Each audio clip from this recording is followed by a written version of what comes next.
তিন দিন ধরে ভাসছে শেরপুর ময়মনসিংহের নিচু এলাকায়। বন্যায় নেত্রকোনার 186 সরকারি প্রাথমিক বিদ্যালয় বন্ধ। নোয়াখালীর দুর্গত এলাকায় কম গেছে ত্রাণ, বলছে সিপিডি। সার্ভারের জন্য মনে করেন যে আমি অ্যাপ্লাই করতে পারতেছি না, আমরা তো হ্যারাসমেন্ট হচ্ছে। একদিকে সার্ভার জটিলতা, অন্যদিকে পলাতক জনপ্রতিনিধিরা।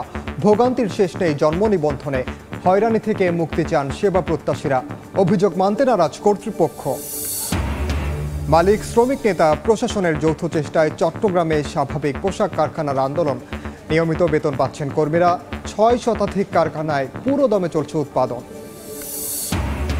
নিরাপত্তা বিবেচনায় 8 থেকে 31 অক্টোবর 3 পার্বত্য জেলায় ভ্রমণ না করার পরামর্শ প্রশাসনের। হোটেল মোটেলে বাতিল হচ্ছে বুকিং, ক্ষতির শঙ্কায় ব্যবসায়ীরা। এবং দুর্গাপূজার আনুষ্ঠানিকতার বাকি 3 দিন চলছে শেষ মুহূর্তের সাজসজ্জার কাজ।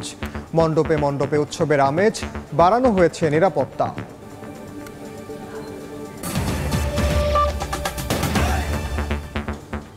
বাংলার সময়ের সঙ্গে আছি আমি ওমর ইনান। পাহাড়ি ঢলে আকস্মিক বন্যায় 3 দিন ধরে ডুবে আছে শেরপুর। প্লাবিত 3 উপজেলার গ্রামের পর গ্রাম। এখন পর্যন্ত 5 জনের মৃত্যুর খবর পাওয়া গেছে। এদিকে ময়মনসিংহের নিম্নাঞ্চলে পানিবন্দী 2 উপজেলার লক্ষাধিক মানুষ। নৌকার অভাবে আশ্রয় কেন্দ্রেও আসতে পারছেন না দুর্গত মানুষ। করুণ অবস্থা নেত্রকোনাতেও। সড়কের পাশাপাশি রেল লাইনেও উঠে গেছে পানি।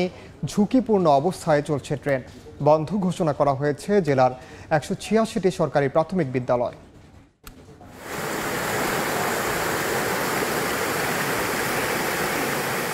গ্রামের পর গ্রাম নদী রূপ ধারণ করেছে। ডুবে আছে বাড়িঘর। কোথাও কোথাও সড়ক যোগাযোগ বিচ্ছিন্ন হয়ে পড়েছে। রেল লাইনে পানি উঠায় ঝুঁকি বেড়েছে কয়েক গুণ। টানা বর্ষণ আর ভারতের মেঘালয় থেকে নেমে আসা পাহাড়ি ঢলের পানি হু হু করে লোকালয়ে ঢুকছে। প্লাবনে ভয়ানক অবস্থা ময়মনসিংহ আর শেরপুরে। শতাধিক গ্রাম তলিয়ে লক্ষাধিক মানুষ পানিবন্দী। নাতিকে নিয়ে খাটে বসে দুর্যোগময় সময় কাটাচ্ছেন ময়মনসিংহের ধোবাউড়ার মুন্সিহাট এলাকার বাসিন্দা হেলেনা খাতুন। 3 দিন ধরে পানিবন্দী পরিবারটি। রান্নাঘর তলিয়ে যাওয়ায় নেই রান্নার ব্যবস্থা। নৌকার অভাবে আশ্রয় কেন্দ্রেও আসতে পারছে না দুর্গতরা। 3 দিন ধরে এই অবস্থা, আমরা কোনো রান্না খাওয়া নাই, ভিতরে পানি সব। চলা খুব কঠিন হয়েছে। গতকালকে ছায়াও আজকে 2 হাত পানি বাড়ছে। বৃষ্টি হইতেছে, পাহাড়ের পানি আইতেছে। বড় মাছ নিছে গা, পুষ্কুনি ধান কতি দিব। একই অবস্থা হালুয়াঘাট উপজেলার নিম্নাঞ্চলেও। জলাবদ্ধতা রয়েছে পৌর সদরেও। ফসলের ক্ষেত ও মাছের খামার তলিয়ে যাওয়ায় দিশেহারা কৃষক। 18,300 হেক্টর আমন ধানের জমি ও 105 হেক্টর জমিতে আবাদকৃত সবজি পানিতে নষ্ট হয়ে গেছে।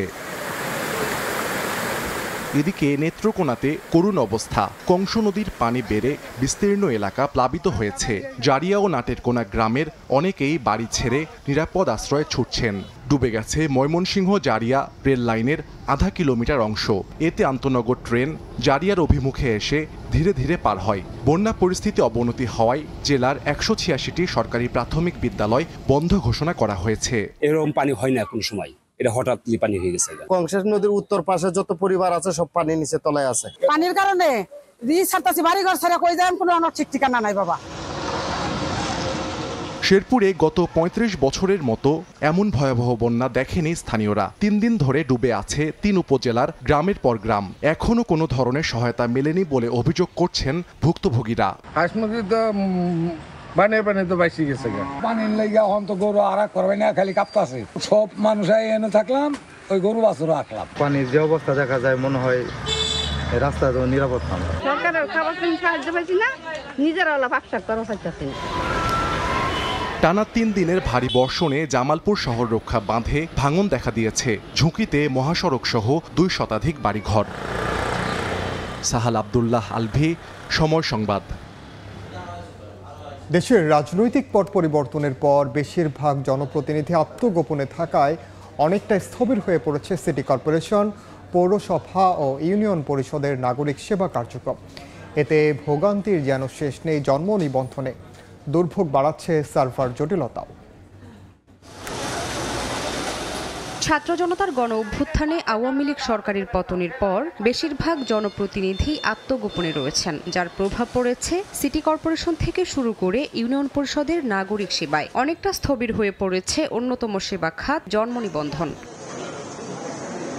চেয়ারম্যান, কাউন্সিলর ও ইউপি সদস্যরা আত্মগোপনে যাওয়ায় বেশিরভাগ পৌরসভা ও ইউনিয়নে অচল অবস্থা বিরাজ করছে। জন্ম নিবন্ধন করতে এসে বিড়ম্বনায় পড়ছেন অনেকেই, এমনকি কোথাও একেবারে বন্ধ কার্যক্রম। অনেক ক্ষেত্রে ইন্টারনেট ও সার্ভার জটিলতার অজুহাত দিচ্ছেন কর্মকর্তা কর্মচারীরা।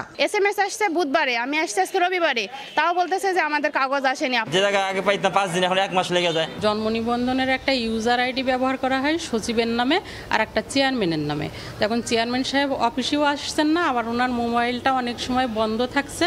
সরকারের কাছে একটা আবেদন যাতে এই কাজটা দ্রুতভাবে যাতে নেওয়া হয়। ডিজিটাল বাংলাদেশে আমরা প্রবেশ করছি, আমরা চাই অতি দ্রুত এটার একটা দ্রুত নিষ্পত্তি করা। সার্ভার বন্ধ থাকার কারণে 4-5 দিন মানে আমরা কিছু কাজ করতে পারি নাই, কিন্তু পরবর্তীতে ধীরে ধীরে আমরা চাপটা কাটিয়ে উঠে এখন আমরা নিয়মিতভাবে কাজ করতেছি। অনুপস্থিত চেয়ারম্যানদের তালিকা প্রণয়ন চলছে জানিয়ে স্থানীয় সরকার বিভাগ বলছে, জন্ম নিবন্ধন সংক্রান্ত সমস্যা সমাধানের চেষ্টা চলছে। যে সকল ইউনিয়ন পরিষদের চেয়ারম্যানরা ইউনিয়ন পরিষদে আসছেন না অথবা দৈনন্দিন যে সেবা দিতে ব্যর্থ হচ্ছেন, তাদের তালিকা আমরা চেয়েছি, আমরা সেই তালিকাগুলো পেয়েছি। খুব শীঘ্র আমরা তাদের বিরুদ্ধে প্রয়োজনীয় ব্যবস্থা গ্রহণ করার জন্য ব্যবস্থা নেব। এদিকে জামালপুর পৌরসভা ও ইউনিয়ন পরিষদের স্বাভাবিক হচ্ছে জন্ম নিবন্ধন সহ বিভিন্ন কার্যক্রম। এতে স্বস্তি ফিরতে শুরু করেছে নাগরিকদের। দালাল ছাড়া নিজেরা আবেদন করলে বিড়ম্বনা আরও কমবে বলে জানান সংশ্লিষ্টরা। শামিমা শাম্মী, সময় সংবাদ। এদিকে চেয়ারম্যান ও সদস্যদের দ্বন্দ্বে স্থবির সুনামগঞ্জের সুরমা ইউনিয়ন পরিষদের কার্যক্রম। সেবা থেকে বঞ্চিত হচ্ছেন এলাকাবাসী। সদস্যরা চেয়ারম্যানের বিরুদ্ধে অনাস্থা প্রস্তাব দেয়ায় তৈরি হয়েছে স্থবিরতা। তদন্ত করে দ্রুত ব্যবস্থা নেওয়ার আশ্বাস স্থানীয় সরকার বিভাগের। হিমাদ্রি শেখর ভদ্রের পাঠানো তথ্য ও এবাদুল হক রুজেলের ছবি নিয়ে রিপোর্ট। ছোট্ট একটি ঘরে চলছে ইউনিয়ন পরিষদের কার্যক্রম। পাশের সুরমা নদীর তীর ঘেঁষে জরাজীর্ণ পরিত্যক্ত অবস্থায় পড়ে আছে পরিষদের মূল ভবন। দীর্ঘদিন এভাবে কাজ চললেও নির্মাণ হয়নি নতুন ভবন।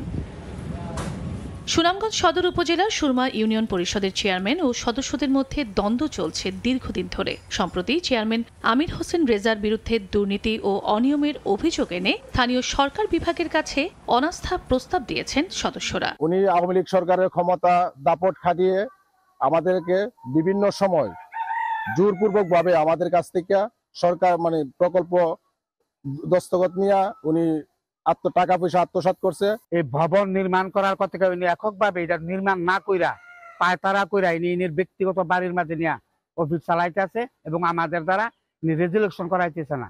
এদিকে দুপক্ষের দ্বন্দ্বে বিপাকে পড়েছেন বাসিন্দারা। হচ্ছে না বেশিরভাগ সেবা কার্যক্রম। চেয়ারম্যান স্বাক্ষরের লাগে অনেক পারি না।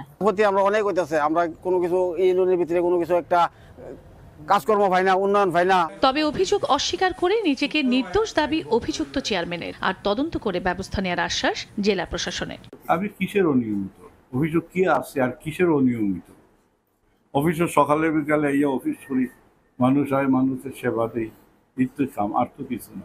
উপজেলা নির্বাহী অফিসারকে আমরা দায়িত্ব দিয়েছি তদন্ত করে প্রতিবেদন দেওয়ার জন্য। তদন্ত প্রক্রিয়া চলমান আছে। খুব শীঘ্রই প্রতিবেদন পেলে আমরা পরবর্তী পর্যায়ে ব্যবস্থা নেওয়ার জন্য স্থানীয় সরকার মন্ত্রণালয়ে লিখব। 32.53 বর্গ কিলোমিটার আয়তনে সুরমা ইউনিয়নে 29 গ্রামের 32,000 মানুষ বসবাস করেন। সময় সংবাদ, সুনামগঞ্জ। সাভার গাজীপুরে 2 মাস ধরে পোশাক শ্রমিকদের অসন্তোষ চললেও চট্টগ্রাম পুরো ব্যতিক্রম। বহিরাগত ও উস্কানি দাতাদের কঠোর নিয়ন্ত্রণে শ্রমিক আন্দোলন শূন্যের কোটায়। 6 আগস্ট থেকেই বন্দরনগরের 600-র বেশি কারখানায় চলছে নিরবচ্ছিন্ন উৎপাদন। নুরজামাল আতিকের ক্যামেরায় বিস্তারিত জানাচ্ছেন কমল দে।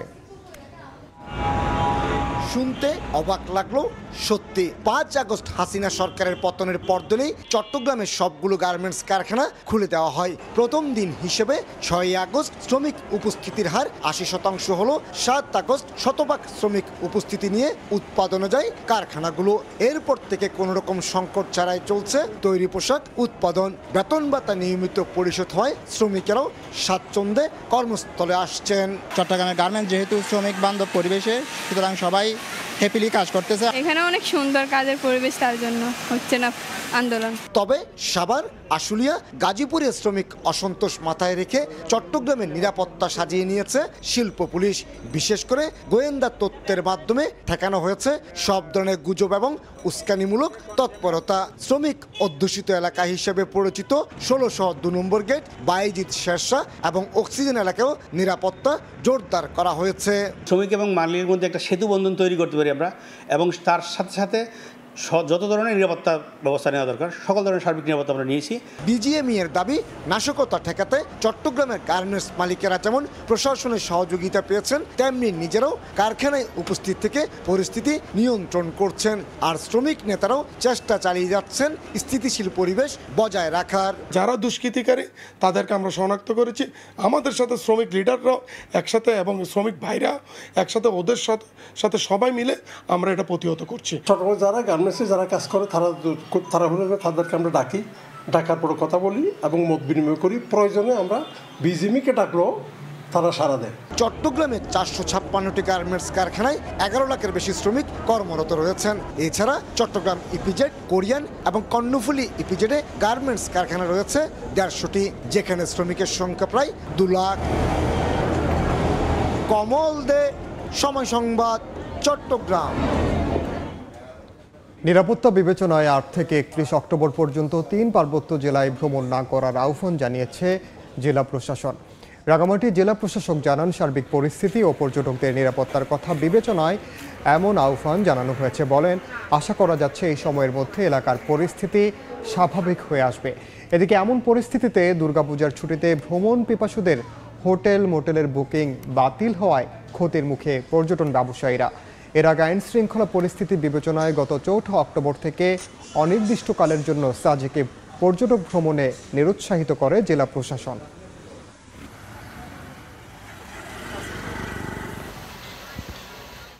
অনিবার্য কারণবশত আগামী 8 অক্টোবর থেকে 31 অক্টোবর পর্যন্ত সমগ্র রাঙামাটি পার্বত্য জেলায় বান্দরবান এবং খাগড়াছড়ির ন্যায় পর্যটকদের ভ্রমণের বিষয়ে আমরা তাদেরকে বারিত করছি। বাংলার সময় আরও থাকছে। দীর্ঘদিনের অপেক্ষার পর আজকে সবাই একত্রিত, যাদের রক্তের বিনিময়ে স্বৈরাচার মুক্ত দেশ পেয়েছি তাদের স্মরণ করেই আমরা আমাদের একাডেমিক কার্যক্রম শুরু করতে চেয়েছি। 3 মাস পর খুলল চট্টগ্রাম বিশ্ববিদ্যালয়। শিক্ষক শিক্ষার্থীদের পদচারণায় মুখর ক্যাম্পাস। গণ অভ্যুত্থানে শহীদদের স্মরণে লাল ব্যাজ ধারণ। সাবেক প্রধানমন্ত্রী শেখ হাসিনা পালিয়ে যাওয়ার পর ভারত দিন দিন আগ্রাসী হচ্ছে দাবি করে বিএনপির সিনিয়র যুগ্ম মহাসচিব রুহুল কবির রিজভী বলেছেন, সীমান্তে লাশের সংখ্যা বাড়ছে। দুপুরে মৌলভীবাজারে এ কথা বলেন তিনি। জুলাইয়ে যারা গণহত্যা চালিয়েছে তারা যদি সরকারের ব্যর্থতার জন্য তারা যদি মাথা চাড়া দেয়, এটা এই জাতির জন্য দুর্ভাগ্য হবে। যারা জীবন দিয়েছেন, যারা শহীদ হয়েছেন, তাদের জন্য এটা সবচাইতে বড় দুর্ভাগ্য হবে। আর শেখ হাসিনায় ক্ষমতা থাকার নিরাপত্তা এবং গ্যারান্টি ছিল পার্শ্ববর্তী দেশ। শেখ হাসিনার পতনের পর তারা যেন আরো আগ্রাসী হয়ে গেছে, আরো বেশি সহিংস হয়েছে। লাশের সংখ্যা দিন দিন বাড়ছে আমাদের সীমান্ত অঞ্চলে। সাবেক পরিকল্পনা মন্ত্রী এম এ মান্নানের জামিন আবেদন নামঞ্জুর করেছেন আদালত। দুপুরে সুনামগঞ্জের দ্রুত বিচার ট্রাইব্যুনালের বিচারক নির্জন কুমার মিত্রের আদালতে জামিন আবেদন করেন তার আইনজীবী। পরে বাদী বিবাদী পক্ষের যুক্তিতর্ক শুনে আবেদন নামঞ্জুর করেন বিচারক। বৈষম্য বিরোধী ছাত্র আন্দোলনে হামলা মামলায় 20 সেপ্টেম্বর তাকে গ্রেফতার করা হয়। 5 অক্টোবর জেলা কারাগারে অসুস্থ হয়ে পড়লে প্রথমে সদর হাসপাতালে, পরে উন্নত চিকিৎসার জন্য তাকে Sylhet MAJ Osmani medical college হাসপাতালে ভর্তি করা হয়। জ্বালানি তেল পরিবহনে স্থবিরতা কাটাতে চার্টার্ড জাহাজের ব্যবস্থা করা হয়েছে বলে জানালেন নৌ উপদেষ্টা এম শাখাওয়াত হোসেন। চট্টগ্রামে পরপর 2টি তেলবাহী জাহাজে বিস্ফোরণের ঘটনায় এই ব্যবস্থা নেওয়া হচ্ছে। উপদেষ্টা জানান, বিস্ফোরণের ঘটনা তদন্তে 10 সদস্যের একটি কমিটি গঠন করা হয়েছে। তবে বিস্ফোরণে নাশকতা হয়েছে কিনা এ বিষয়ে কিছু জানাননি তিনি। এর আগে চট্টগ্রামের বিএসসির ঊর্ধ্বতন কর্মকর্তাদের সঙ্গে বাংলাদেশ শিপিং কর্পোরেশন কার্যালয়ে প্রায় 2.5 ঘন্টা বৈঠক করেন নৌ উপদেষ্টা।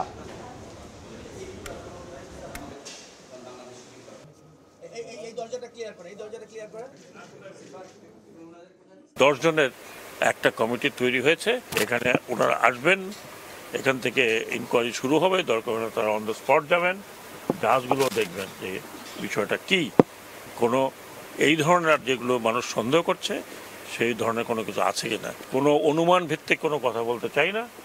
ইনকোয়ারি হবে এবং যত তাড়াতাড়ি সম্ভব ইনকোয়ারি হবে। ইনকোয়ারি শেষ হলে আমি আশা করব সেই ইনকোয়ারির রেজাল্টগুলো আপনারা জানতে পারবেন। 3 মাস পর খুলল চট্টগ্রাম বিশ্ববিদ্যালয়। শিক্ষক শিক্ষার্থীদের পদচারণায় আজ মুখর ক্যাম্পাস, শুরু হয়েছে ক্লাস। এদিকে গণ অভ্যুত্থানে শহীদদের স্মরণে লাল ব্যাজ ধারণ করে শিক্ষার্থীরা।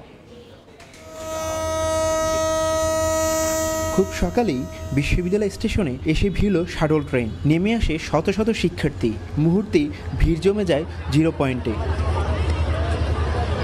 দীর্ঘ 3 মাস পর রোববার আবার সেই চিরচেনা রূপ ফিরে পেল চট্টগ্রাম বিশ্ববিদ্যালয়। আনুষ্ঠানিকভাবে শুরু হয় একাডেমিক কার্যক্রম। জুলাই গণঅভ্যুত্থানে শহীদ ও আহতদের স্মরণে লাল ব্যাজ পরিধান করে শিক্ষক শিক্ষার্থী ও কর্মকর্তা কর্মচারী বিশ্ববিদ্যালয় শহীদ মিনারে অবস্থান করেন। সব বিভাগে শুরু হয়েছে ক্লাস। দীর্ঘ সময় পাঠদানের বাইরে থাকা শিক্ষার্থীরাও উচ্ছ্বসিত ক্যাম্পাসে ফিরতে পেরে। দীর্ঘদিনের অপেক্ষার পর আজকে সব একত্রিত হয়ে সত্যি অনেক ভালো লাগছে। তাদের রক্তের বিনিময়ে আমরা স্বাধীন ক্যাম্পাস পেয়েছি, তাদের স্মরণ করেই আমরা আমাদের একাডেমিক কার্যক্রম শুরু করতে চেয়েছি। অলরেডি 2-3 মাসের পর সেশন জটে পড়ে গেছি আর কি। আমাদের পরীক্ষা হওয়ার কথা ছিল আগস্ট বা সেপ্টেম্বরের দিকে, তো সেদিকে পরীক্ষা শেষ হলে এতদিন আমাদের পরীক্ষা শেষ হয়ে যেত। আমরা যাতে সুস্থ সুন্দর একটা পড়ার পরিবেশ পাই, একটা সুন্দর বিশ্ববিদ্যালয় পাই। এদিকে ক্যাম্পাসকে রাজনৈতিক নয়, শিক্ষার্থী বান্ধব করে গড়ে তোলার আশ্বাস দেন নবনিযুক্ত উপাচার্য। আমাদের একটাই উদ্দেশ্য যে university is an academic institution, it's not a political institution. কাজেই ইউনিভার্সিটির একাডেমিক ইমেজ, আমরা কেন এটাকে নেতা তৈরির ফ্যাক্টরি বানাবো? আমরা এটাকে যোগ্য গ্রাজুয়েট তৈরির কারখানা তৈরি করতে চাই। এর আগে ছাত্র আন্দোলন চলাকালীন 16 জুলাই থেকে অনির্দিষ্টকালের জন্য বন্ধ ঘোষণা করা হয় চট্টগ্রাম বিশ্ববিদ্যালয়।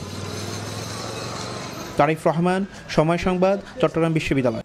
দীর্ঘদিন ধরে রংপুর রেলওয়ে স্টেশনের উন্নয়ন না হওয়ায় ট্রেন থামিয়ে মানববন্ধন করেছে সাধারণ শিক্ষার্থীরা। এ সময় রেলওয়ে মহাপরিচালক এবং লালমনিরহাটের বিভাগীয় ম্যানেজারের পদত্যাগের দাবি জানিয়েছেন তারা। সকাল 11:15টায় একটি লোকাল ট্রেন থামিয়ে এই মানববন্ধন করা হয়। তাদের অভিযোগ, 122 বছর আগে প্রতিষ্ঠিত রংপুরের রেলওয়ে স্টেশনটিতে 78 বছরেও বড় ধরনের তেমন কোনো উন্নয়ন না হওয়ায় দুর্ভোগ পোহাতে হয় সাধারণ যাত্রীদের। এদিকে মহাপরিচালক ও বিভাগীয় ম্যানেজারের দুর্নীতির তদন্তের জোর দাবি জানানো হয়। শিগগিরই পদক্ষেপ না নিলে কঠোর কর্মসূচির হুঁশিয়ারি দেন মানববন্ধনকারীরা।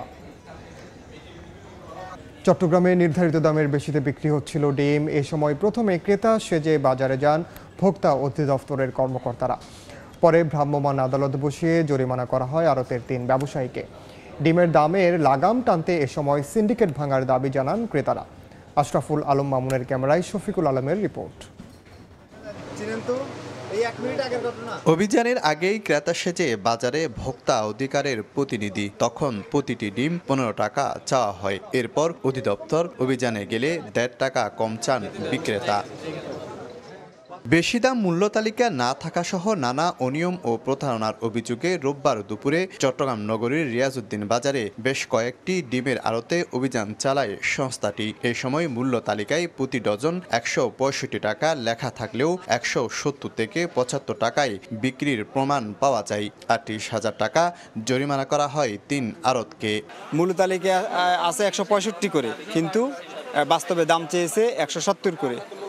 তো তাহলে মূল্য তালিকা দিয়ে তো আর ওনার এখানে লাভ হলো না। ক্রয়ের সাথে সামঞ্জস্য রেখেই উনি বিক্রয় করবেন, যে ওনাকে এই কারচুপি করতে হবে।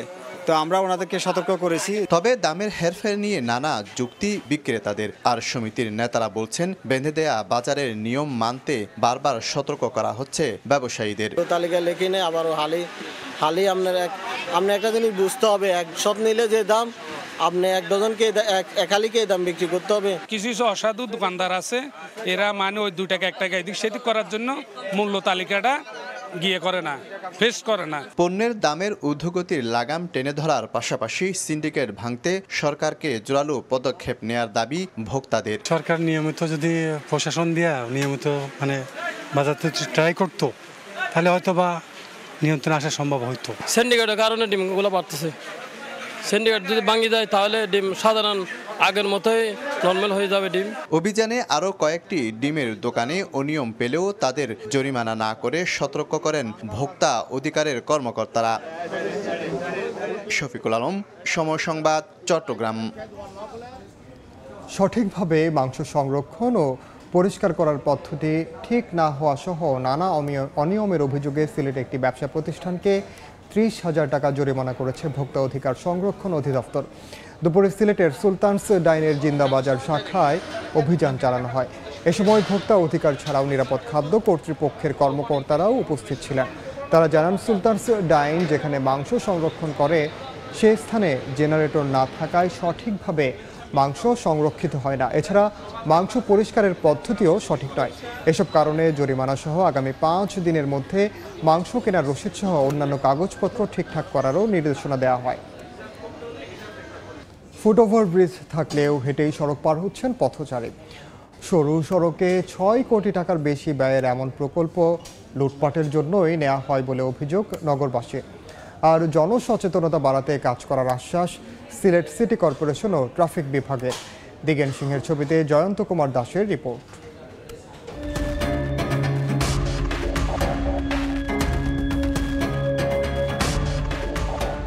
সিলেট নগরীর বন্দরবাজার এলাকার কোর্ট পয়েন্টে 2015 সালে নির্মাণ করা হয় সিলেট সিটি কর্পোরেশনের প্রথম ফুট ওভারব্রিজ। অথচ ব্যবহার না হওয়ায় প্রায় 9 বছর ধরেই পরিত্যক্ত অবস্থায় পড়ে আছে সেতুটি। প্রয়োজনের বিবেচনা না করেই 2021 ও 2022 সালে নগরীর টিলাগড়ে এমসি কলেজের সামনে, আখালিয়ার শাহজালাল বিজ্ঞান ও প্রযুক্তি বিশ্ববিদ্যালয়ের সামনে এবং দক্ষিণ সুরমার হুমায়ুন রশিদ চত্বরের পাশে আরও 3টি ফুট ওভারব্রিজ নির্মাণ করে সিটি কর্পোরেশন। ওভারব্রিজে না উঠে সড়কের মধ্য দিয়েই ঝুঁকি নিয়ে হেঁটে সড়ক পার হচ্ছেন পথচারীরা। সময়ের সংকীর্ণতা থাকার কারণে লোকের আমি নয় শুধু সবাই এদিকে চলে যায়। এলাকাবাসীর অভিযোগ, সরকারি অর্থ লুটপাটের জন্য অপ্রয়োজনীয় ও অপরিকল্পিত প্রকল্প গ্রহণ করা হয়। সরকারের এটা এমনি একটা অপচয় হয়েছে, মানুষের কোনো কল্যাণে আইছে না। সম্ভাব্যতা যাচাই না করেই এই প্রজেক্টগুলো অর্থাৎ এই ওভারব্রিজগুলোর স্থান নির্ধারণ করা হয়েছে।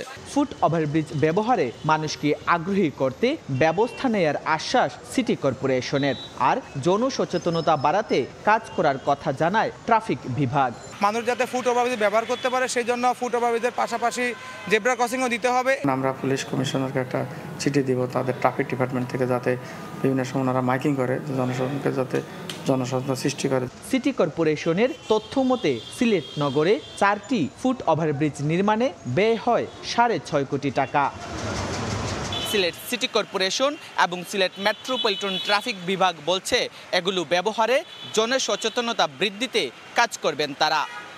জয়ন্ত কুমার দাস, সময় সংবাদ, সিলেট। খানাখন্দে ভরা সড়ক, সামান্য বৃষ্টিতেই জলাবদ্ধতা। নেত্রকোনার রাজুর বাজার সড়কে প্রায়ই ঘটে দুর্ঘটনা। চরম ভোগান্তিতে স্থানীয়রা। ব্যবস্থা নেয়ার গতানুগতিক আশ্বাস সংশ্লিষ্ট কর্মকর্তা। আলপনা বেগমের পাঠানো তথ্য ও আবু সুফিয়ানের ছবি নিয়ে রিপোর্ট। খানাখন্দে ভরা সড়কে হেলে দুলে চলছে যানবাহন। সামান্য বৃষ্টিতেই সৃষ্টি হচ্ছে জলাবদ্ধতা।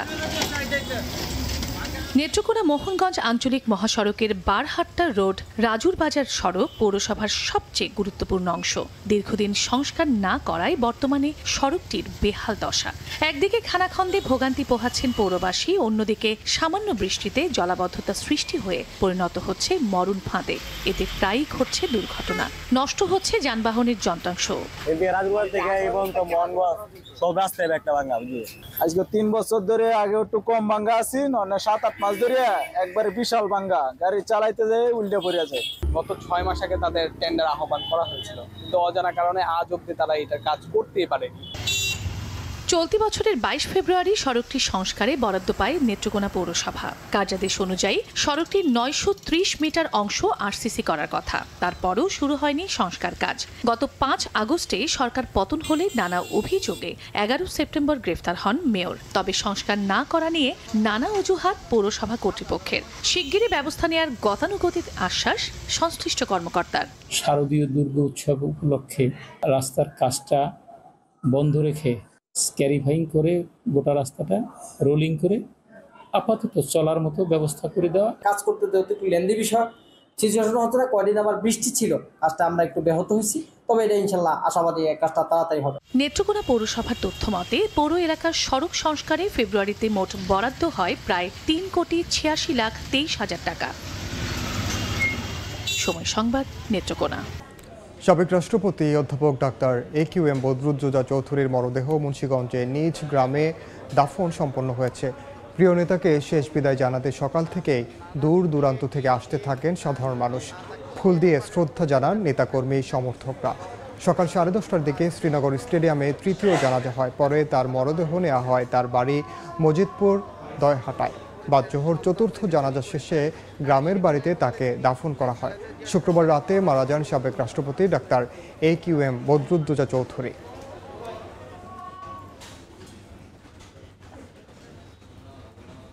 তিন দিন পর ষষ্ঠী পূজার মধ্য দিয়ে শুরু হচ্ছে সনাতন ধর্মাবলম্বীদের সবচেয়ে বড় উৎসব শারদীয় দুর্গাপূজা।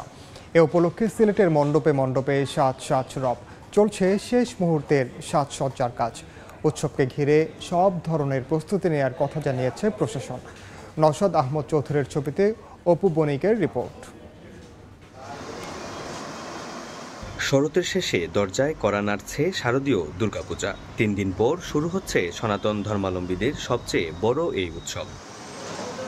দুর্গাপূজা উপলক্ষে সিলেটের মণ্ডপে মণ্ডপে সাজ রব চলছে শেষ মুহূর্তের সাজসজ্জার কাজ। এবছর জেলা ও মহানগরে মোট 595টি মণ্ডপে পুজোর আয়োজন করা হয়েছে। প্রস্তুতিও ভালো, আমাদের ব্যবসায়ী দিক দিয়ে প্রস্তুতি মোটামুটি ভালো। পূজার যে দেবী মূর্তির যে এগুলা আনুষ্ঠানিকতা শেষের দিকে। এমন উৎসব আমাদের জীবনে আশীর্বাদ হয়ে আসে বা আমাদের জীবনের জন্য ভালো কিছু নিয়ে আসে। প্রশাসনিক দিক থেকে আমরা নিশ্চিন্তে পূজা করতে পারবো, কোনো জোর ঝামেলা হবে না, এতে আমরা আসলে একটু উৎফুল্ল আছি আর কি। সুন্দর ও সুশৃঙ্খলভাবে পূজা করতে পারি। প্রশাসনিক নিরাপত্তা ওনারা আমাদেরকে কথা দিচ্ছেন, ওনারা আন্তরিকভাবে আমাদেরকে সাহায্য সহযোগিতা করবেন। পূজা উপলক্ষে বাড়ানো হয়েছে নিরাপত্তা। অপ্রীতিকর ঘটনা এড়াতে সতর্ক আইন শৃঙ্খলা বাহিনী। 6টা স্তরে এখানে আমাদের নিরাপত্তার যে পরিকল্পনা আছে ছদ্মবেশে এবং আমরা ইউনিফর্ম পার্টি থাকবে এবং সকলেই এই বিষয়ে আমরা তৎপর আছি। আগামী 9 অক্টোবর ষষ্ঠী পূজার মধ্য দিয়ে শুরু হবে দুর্গাপূজার আনুষ্ঠানিকতা। 13 অক্টোবর প্রতিমা বিসর্জনের মাধ্যমে শেষ হবে এই উৎসব। শারদীয় দুর্গোৎসবকে ঘিরে চলছে শেষ মুহূর্তের প্রস্তুতি। নেওয়া হয়েছে নানান নিরাপত্তা ব্যবস্থা। দেবী দুর্গার আগমনের মধ্য দিয়ে সকল অপশক্তির বিনাশ হবে, এমনটাই মনে করছেন সনাতন ধর্মাবলম্বীরা। অপু বণিক, সময় সংবাদ, সিলেট। বাংলার সময়ের শীর্ষ সংবাদগুলো জানিয়ে দিচ্ছি আরেকবার।